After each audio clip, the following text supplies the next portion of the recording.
સરકારમાં લોકોને કેમ આપણા માટે નાની મોટી ધૂણા ઊભી કેમ થાય છે આપણા માટે? તો કે આપણે હંમેશા નિયમ બતાવવા રહીએ કાં તો ધક્કો ખવડાવવાનો પ્રયત્ન કરીએ, એના માટે થઈને પ્રયત્ન એ લોકોને આપણા માટે પેલું આપણે બેઠા છીએ, સવારથી આવી ગયા છે, ટાઈમસર આવી ગયા છે, તો સામેનો વ્યક્તિ જે આ ઓફિસનું કામ 2 દિવસ કે બે કલાક મોડું વહેલું થાય કે તમારા ઉપર ફાઇલ મોકલવાની છે, એ તો 1 કલાક મોડી થાય, પણ જે વ્યક્તિ આવ્યો છે એની વાત સાંભળીને એનું કામ જો ત્યાં પૂરું કરી દો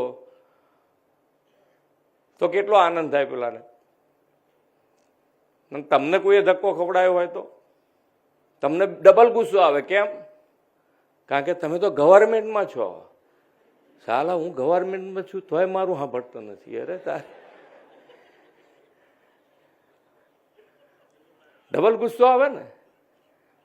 તો એ આપણો ગુસ્સો આપણા મગજમાં હંમેશા યાદ રહેવો જોઈએ આપણને કે ભાઈ આપણને જો આવો ગુસ્સો થતો હોય તો આપણના માટે કોઈને ગુસ્સો કેવી રીતે થવા દઈએ? આપણે એનું કામ કરવાનું, શાંતિથી કરવાનું.